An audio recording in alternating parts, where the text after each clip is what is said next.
जब खूनी खेल में बदली नैना और राहुल की कहानी। नैना लाइब्रेरी में बैठी नोट्स लिख रही थी। तभी कब राहुल उसके पास आकर बैठ गया, उसे पता ही नहीं चला। मुझसे इतनी बेरुखी क्यों नैना, मैं सह नहीं पाऊंगा। वैसे कान खोलकर सुन लो, तुम मेरी नहीं हो सकी तो और किसी की नहीं होने दूंगा। कितने दिनों से मैं तुमसे मिलने का प्रयत्न कर रहा हूँ और तुम कन्नी काट कर निकल जाती हो। राहुल बोला। मेरा पीछा छोड़ दो राहुल, हमारी राहें अलग है, हमारा लक्ष्य अलग है, नैना ने उत्तर दिया।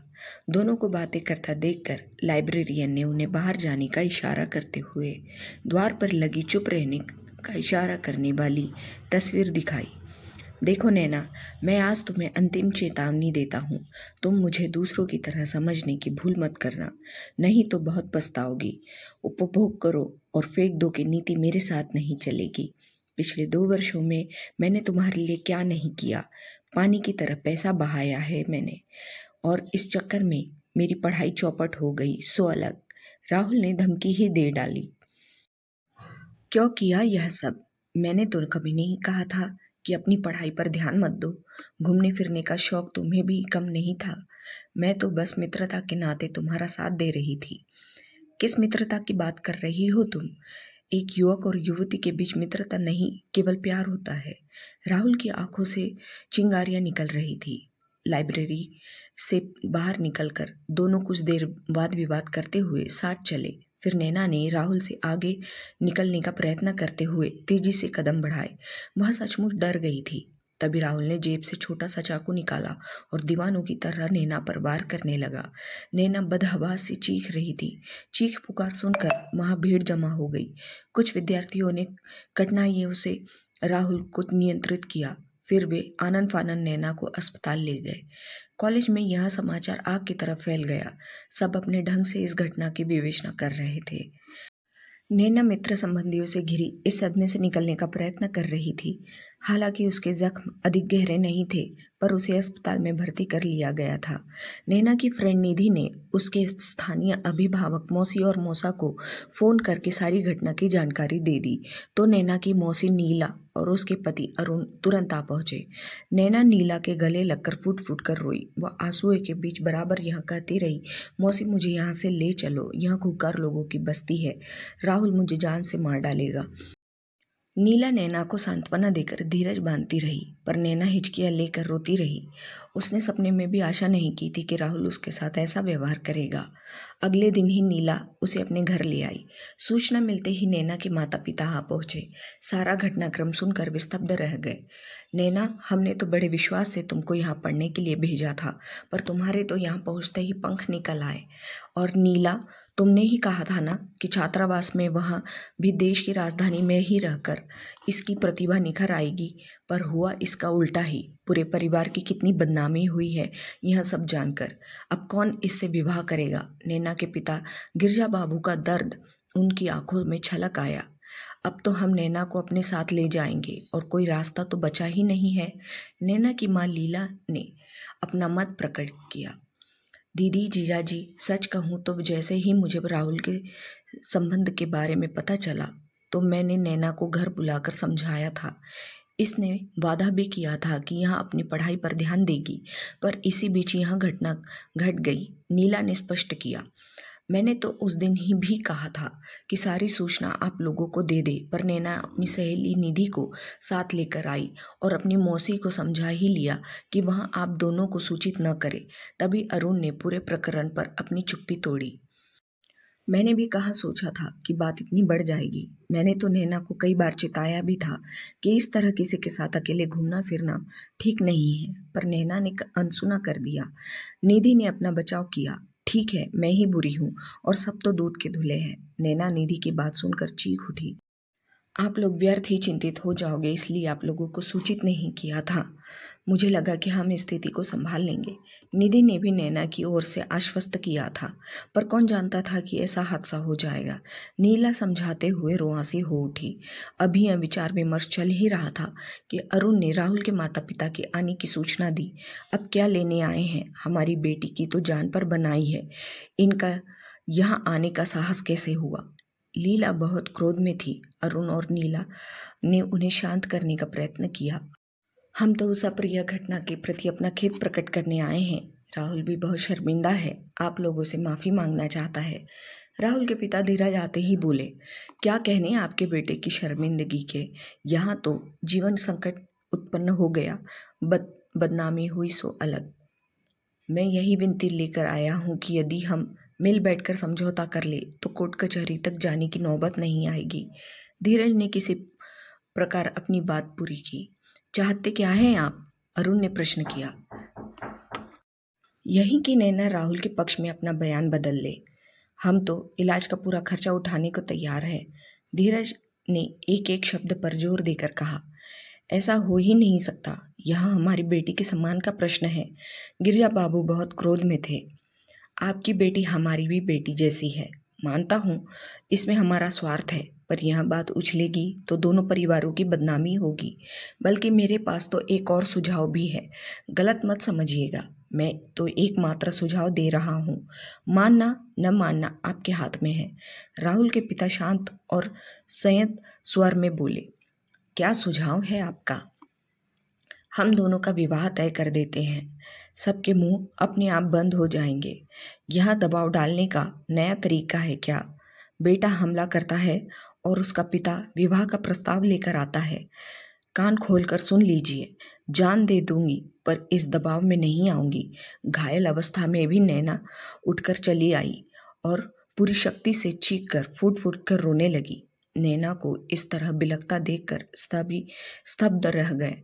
किसी को कुछ नहीं सूझा तो बगले झांकने लगे और राहुल के पिता हड़बड़ाकर उठ खड़े हुए। आप लोग बच्ची को संभालिए, हम फिर मिलेंगे। राहुल के पिता अपनी पत्नी के साथ तेजी से बाहर निकल गए। देखा आपने, अभी भी ये लोग मेरा पीछा नहीं छोड़ रहे। मेरा दोष क्या है? यही न कि लड़की होते हुए भी मैंने घर से दूर आकर पढ़ने का साहस किया। पर ये तो कौन है मेरे लिए ऐसी बातें कहने वाले? नैना का प्रलाप जारी था। गिरजा बाबू अभी भी क्रोध में थे। जो कुछ हुआ उसके लिए वे नैना को ही दोषी मान रहे थे और कोई कड़वी सी बात कहनी चाहते थे, पर नैना की दशा देखकर चुप रह गए। राहुल और उसके माता पिता अगले दिन फिर आ धमके। राहुल भी उनके साथ आ गया। उसके लिए उन्होंने जमानत का प्रबंध कर लिया था। ये लोग तो बड़े बेशर्म हैं, फिर चले आए। गिरजा बाबू उन्हें देखते ही भड़क उठे। जिया जी, यह समय क्रोध में आने का नहीं है। बातचीत करने में कोई हानि नहीं है। हमें तो केवल यह देखना है कि इस मुसीबत से बाहर कैसे निकला जाए। नीला ने उन्हें शांत करना चाहा। इतना निरीह तो मैंने स्वयं को कभी महसूस नहीं किया था। सब नैना के कारण। सोचा था परिवार का नाम ऊंचा करेगी, पर इसने तो हमें कहीं मुंह दिखाने लायक भी नहीं रखा। गिरजा बाबू परेशान हो उठे। ऐसा नहीं कहते, वह बेचारी तो स्वयं संकट में है। चलिए बैठिए, वे लोग प्रतीक्षा कर रहे हैं। इस मामले को बातचीत से ही सुलझाने का प्रयत्न करते हैं। नीला और लीला संवेद स्वर में बोली। अरुण गिरजा बाबू को लेकर बैठक में आ बैठे। राहुल ने दोनों का अभिवादन किया। यही है राहुल, अरुण ने गिरजा बाबू से परिचय करवाया। ओह, तो यही है सारी मुसीबत की जड़। गिरजा बाबू का स्वर बहुत तीखा था। देखिए, ऐसी बातें आपको शोभा नहीं देती। इस तरह तो आप कड़वाहट को और बढ़ा रहे हैं।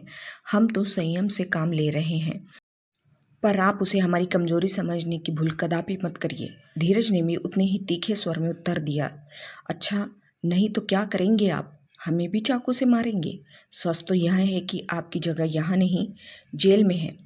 कोई चाकू वाकू नहीं मारा, छोटा सा पेंसिल छीलने का ब्लेड था जिससे जरा सी खरोच लगी है। आप लोगों ने तो बात का पतंगड़ बना दिया। राहुल बड़े ठसके से बोला, मानो उसने नैना पर कोई बड़ा उपकार किया हो। देखा अरुण, कितना बेशर्म है ये व्यक्ति। इसे अपनी करनी पर तनिक भी पश्चाताप नहीं है, ऊपर से हमें ही रौब दिखा रहा है। गिरजा बाबू आग बबूला हो उठे। लो भला, मैं क्यों पश्चाताप करूं? मैं कहता हूं बुलाइए ना अपनी बेटी को, अभी दूध का दूध और पानी का पानी हो जाएगा। राहुल बोला। लो आ गई मैं, कहो क्या कहना है? मुझे कितनी चोट लगी है इसका हिसाब किताब हो चुका है। उसके लिए तुम्हारे प्रमाण पत्र की आवश्यकता नहीं है। बात निकली है तो अब दूर तक चली जाएगी। अब जब कोर्ट कचहरी की चक्कर लगाओगे तो सारी चतुराई धरी की धरी रह जाएगी। मैंने तो कभी अपनी चतुराई का दावा नहीं किया। चतुर तो तुम हो। तुमने कितनी होशियारी से 2 साल मूर्ख बनाती रही। बड़े होटलों, रिजॉर्ट में खाना पीना, सिनेमा देखना और कपड़े धुलवाने से लेकर प्रोजेक्ट बनवाने तक का काम बड़ी होशियारी से करवाया। तो क्या हुआ? तुम तो मेरे सच्चे मित्र होने का दावा करते थे, अब बिल चुकाने का रोना रोने लगे। भारतीय संस्कृति में ऐसा ही होता है, बिल सदा युवक ही चुकाते हैं, युवतियां नहीं। तुम्हारे मुंह से भारतीय संस्कृति की दुहाई सुनकर हंसी आती है। हमारी संस्कृति में तो लड़कियों को युवकों के साथ सिर सपाटा करने की अनुमति नहीं है, पर तुम तो भारतीय संस्कृति का उपयोग अपनी सुविधा के लिए करने में विश्वास करती हो ना। युवक भी अपना पैसा उन्हीं पर खर्च करते हैं जिनसे उनकी मित्रता हो, हर अरे गहरे पर नहीं। वैसे भी तुम्हारे जैसी लड़की क्या जाने प्रेम, मित्रता जैसे शब्दों के अर्थ। तुम तो न जाने मेरे जैसे कितने युवकों को मूर्ख बना रही थी, पर मैं उन लोगों में से नहीं हूँ कि इस अपमान को चुप कर सह लूँ। राहुल भी क्रोध से बोल उठा। इसलिए मुझे जान से मारने का इरादा था तुम्हारा? तो ठीक है, अब ये सब बातें तुम अदालत में कहना, नैना ने धमकी दी। देख लिया आपने, यह है आज की पीढ़ी, इन्हें हमने यहाँ पढ़ने के लिए भेजा। ये दोनों मस्ती कर रहे थे, बड़ों के सामने भी कितनी बेशर्मी से बात कर रहे हैं। अब राहुल की माँ रीता ने अपना मत प्रकट किया। आपको बुरा लगा हो तो क्षमा कीजिए आंटी, पर मैं भी 21वीं सदी की लड़की हूँ। अपने साथ हुए अत्याचार का बदला लेना मुझे भी आता है। अत्याचार तो मुझ पर हुआ है, मुझे कौन न्याय दिलाएगा? 2 वर्षों तक अपना पैसा और समय मैंने इस लड़की पर लुटाया, अब यह कहती है कि हमारी राहें अलग है। इसके चक्कर में तो मेरी पढ़ाई भी चौपट हो गई।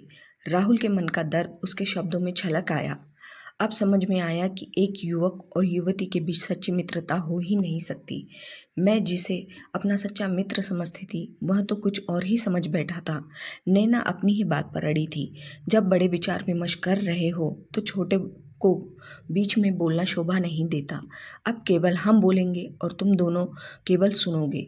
दोष तुम दोनों का ही है, तुम्हारा इसलिए राहुल कि तुमने अपनी पढ़ाई लिखाई छोड़कर प्रेम के पींगे बढ़ाने लगे, और नैना तुमने नई नई आज़ादी क्या मिली तो तुम सैर सपाटे में उलझ गई। या तो तुम राहुल के इरादे को भाप नहीं पाई या फिर जानकर भी अनजान बनने का नाटक करती रही। तुम तो सारी बातें अपनी मौसी से भी छुपाती रही जब तक तुम्हारी मौसी ने बात उगलवा नहीं लिया। अरुण के स्वर की कड़वाहट स्पष्ट थी। इन सब बातों का कोई अर्थ नहीं है। राहुल की ओर से मैं आपको नैना बेटी की सुरक्षा का विश्वास दिलाता हूँ और चाहता हूँ कि आप इस अध्याय को यहीं समाप्त कर दे। धीरज ने आग्रह किया। राहुल ने जो किया वह क्षमा के योग्य नहीं है, अतः इस बात को समाप्त करने का तो प्रश्न ही नहीं उठता। हम अपनी बेटी के सम्मान की रक्षा के लिए किसी भी सीमा तक जा सकते हैं। गिरजा बाबू क्रोधित स्वर में बोले। धीरज गिरजा बाबू और अरुण को कक्ष के एक कोने में ले गए। वहां कुछ देर वाद प्रतिवाद के बाद सहमत हो गए कि इस बात को समाप्त करने में ही दोनों परिवारों की भलाई है। नैना ने सुना तो भड़क उठी। कोई और परिवार होता तो राहुल के जीवन भर चक्की पिसवाता, पर हमारे परिवार में मेरी औकात ही क्या है? लड़की हूं ना। नैना ने रोने का उपक्रम किया। अब रहने भी दो, मुंह मत खुलवाओ। कोई दूसरा परिवार तुमसे कैसा व्यवहार करता इस बारे में हम कुछ न कहे, इसी में सबकी भलाई है।